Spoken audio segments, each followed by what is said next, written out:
자료 영상의 저작권 문제인데요. 이 영상 갖다 써도 될까? 저작권 해결하는 법 심플하게 정리해드리겠습니다.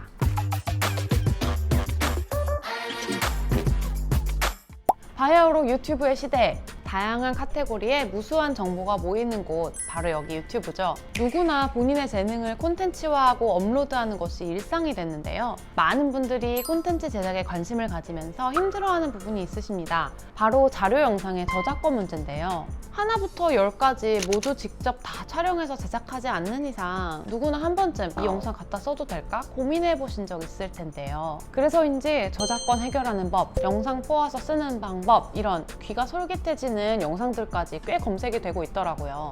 수많은 카더라에 피곤하셨다면 오늘 이 영상 하나로 심플하게 정리해드리겠습니다. 저작권법 제35조의 5, 제1항은 저작물의 일반적인 이용 방법과 충돌하지 아니하고 저작자의 정당한 이익을 부당하게 해치지 아니하는 경우에는 저작물을 이용할 수 있다라고 정의하고 있습니다. 즉, 저작물을 공정하게 이용할 때는 허락을 받지 않고도 이용이 가능하다는 말인데요. 그럼 어떤 저작물 이용이 여기에 해당하느냐? 제2항에서 이러한 4가지 요소들을 고려해라 라고 규정하고 있습니다. 첫 번째, 이용 목적과 성격입니다. 영리적인 목적인지 비영리적인 목적인지 변용적인 이용인지 아닌지가 중요한 요소입니다. 직접적이든 간접적이든 영리적 목적이 있다면 공정한 이용이라고 볼 가능성은 낮아지겠죠. 그리고 변용적 이용이라는 건 단순히 기존 저작물을 갖다 베끼고 짜깁기 하고 그런 수준이 아니라 새로운 표현이나 의미, 메시지 이런 것들이 부과되면서 새로운 가치를 창출한다고 볼 수 있는지를 말하는 겁니다. 사실 이렇게 기존 저작물을 이용해서 또 새롭고 더 발전된 창작물을 만들어내는 건 우리 저작권법이 장려하는 행위입니다. 그래서 이러한 측면이 인정된다면 공정 이용이 인정될 가능성은 높아진다고 볼 수 있습니다. 두 번째, 저작물의 종류와 용도입니다. 여기서 저작물은 이용된 저작물을 말하는데요. 이용된 저작물이 사실적, 정보적 성격을 갖고 있다면 예를 들어 뉴스라든지 책 중에서도 지식이나 정보 전달을 주된 목적으로 하는 이런 저작물들을 이용한 경우에는 상대적으로 공정 이용이 인정될 가능성이 높습니다. 세 번째, 이용된 부분의 양과 중요성입니다. 이용된 저작물 전체에서 내가 이용한 부분이 차지하는 비중이 높다면, 즉 저작물의 상당한 부분을 혹은 아주 핵심적인 부분을 이용했다면 공정 이용이 인정될 가능성은 낮아지고, 원 저작물 중 아주 일부만을 이용했다거나 그 저작물의 창작성을 부여하는 핵심적인 부분이 아닌 부수적인 부분들을 이용했다면 공정 이용이 인정될 가능성은 높아지겠죠. 여기서 미국의 한 판례를 소개해드리자면, 한 출판사가 전 미국 대통령의 회고록 출판을 준비하고 있었습니다.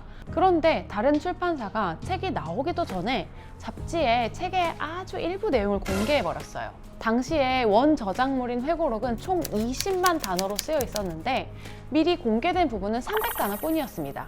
그렇지만 여기서 공개된 부분이 전체 책에서 가장 중요하고 핵심적인 부분이라고 인정이 됐고 결국 공정 이용으로 인정되지 않았습니다. 네 번째, 저작물의 시장 가치에 미치는 영향입니다. 쉽게 말하면 어떤 저작물을 이용해서 만들어낸 것이 원 저작물에 대한 수요를 대체할 수 있는 관계에 있는지에 대한 문제입니다. 예를 들어서 요즘 유튜브에 많이 보이는 패스트무비 아시죠? 이 영화의 장면들을 편집해서 줄거리를 10분 내로 짧게 요약한 컨텐츠를 말하는데요.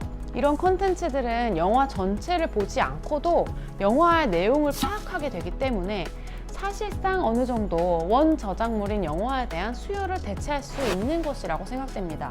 이런 패스트무비와 마찬가지로 시장에서 수요자들이 이것 대신 이것을 선택할 수도 있다 라고 인정되는 관계에 있다면 공정이용이 인정될 가능성은 낮아진다고 봐야 됩니다.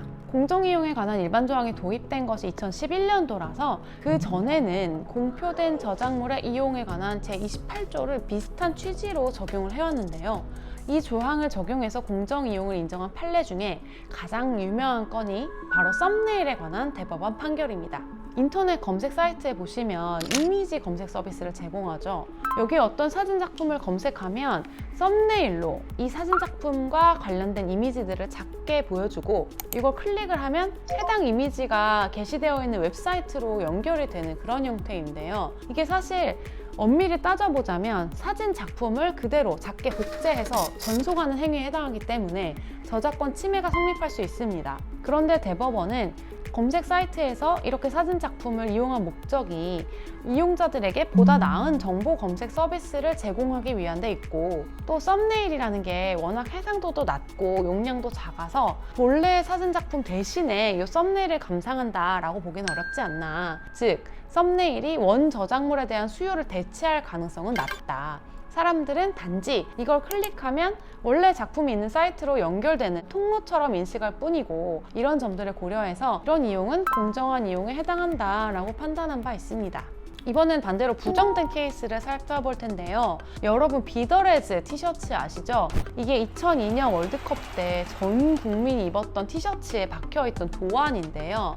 이건 이제 응원 문구를 도안한 것으로 저작물로 인정이 되었습니다. 그런데 이 비더레드 티셔츠를 입은 사람을 찍은 사진, 이거를 인터넷상으로 배포한 것이 공정이용이냐 아니냐가 문제가 됐습니다. 이 사진의 가운데에 보면 비더레즈라는 도안이 나오잖아요. 근데 대법원은 이용자들에게 영리적인 목적이 있었고, 사진의 한가운데에 도안이 나오고, 이 도안이 사진에서 차지하는 중요성이 굉장히 크다고 보여서 양적으로나 질적으로 이게 비중이 상당히 크다. 그리고 이 사진이 원래 도안, 원저작물에 대한 수요를 대체함으로써 이 도안의 원저작권자가 이용료 수입이 줄어들 걸로 보인다. 이런 점들을 종합해서 이건 공정이용에 해당하지 않는다라고 판단을 했습니다. 최근에 영화나 드라마 리뷰 영상, 패스트무비 이런 종류의 영상들이 많은데, 이런 영상과 관련해서 저작권 위반 피해준다, 공정이용 인정받는 방법 알려준다, 이런 영상들까지 꽤 많이 올라오더라고요. 대체로 보니까 사운드만 따면 괜찮다더라, 내용을 일부만 확장했게 하면 괜찮다, 예고편 영상 위주로 올리면 괜찮다, 이런 내용들이었어요. 그런데 사실 이게 유튜브의 저작권 침해를 단속하는 어떤 AI나 알고리즘 이런 거를 기술적으로 피해가는 방법, 또는 제작사가 영화나 드라마 홍보를 위해서 봐주기도 하는 영상, 이런 것들이지, 실제로 법적으로 따져봤을 때는 사운드만 따든 영상만 따든 일부만 짜깁기를 하든 중요한 부분만 발췌를 하든 어떻게 해도 공정이용이라고 평가하기는 어렵습니다. 영리적인 목적도 있고 원 저작물을 창조적으로 어떻게 변형한 것도 아니고 사실 그대로 갖다 쓴 거니까요. 원 저작물의 비중이나 중요성도 높고 원 저작물에 대한 수요 대체 가능성도 인정이 되기 때문이죠. 어떻게 봐도 공정이용으로 인정될 수는 없다고 보여요. 오늘 추가한 플리 심플하셨나요? 마음에 드셨다면 구독, 좋아요, 알림 설정까지 부탁드리겠습니다. 이상 심플리 신변이었습니다.